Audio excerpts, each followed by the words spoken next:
Hello students, welcome to all. हम पढ़ रहे थे हिंदी व्याकरण का दूसरा अध्याय विशेषण। विशेषण के 4 भेदों में से हमने अभी तक 2 भेदों के बारे में पढ़ा, गुणवाचक विशेषण और परिमाणवाचक विशेषण।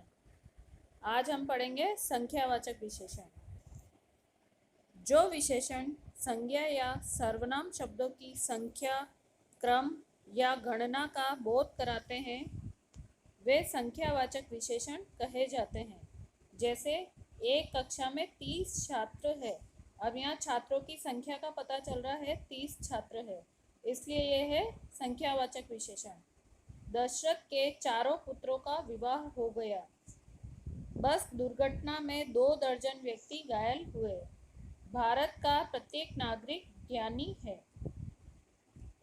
इन वाक्यों में 30, चारों, 2 दर्जन और प्रत्येक शब्द संज्ञा या सर्वनाम की संख्या का बोध कराते हैं, अतः ये संख्यावाचक विशेषण कहे जाते हैं।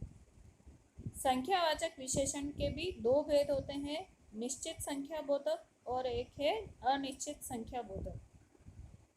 निश्चित संख्या बोधक जो विशेषण संज्ञा या सर्वनाम की निश्चित संख्या, क्रम, समूह, आवृत्ति आदि का बोध कराते हैं वे निश्चित संख्या बोधक विशेषण कहे जाते हैं।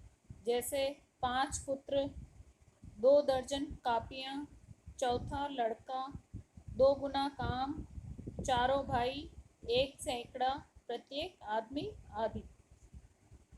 निश्चित संख्या बोधक विशेषण के संख्या के आधार पर निम्न भेद किए जा सकते हैं।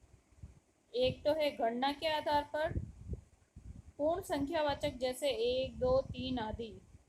दूसरा है अपूर्ण संख्यावाचक जैसे आधा, चौथाई, सवा, डेढ़ आदि।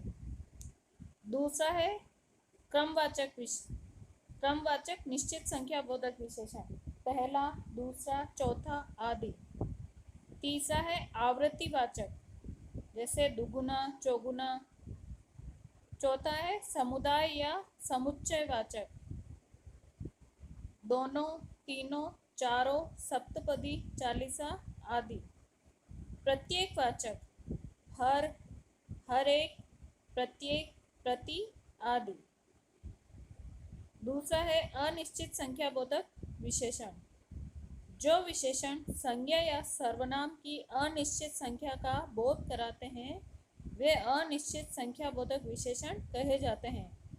जैसे बहुत आदमी, सैकड़ों कर्मचारी, लगभग 200 रुपये, थोड़े से अधिकारी आदि।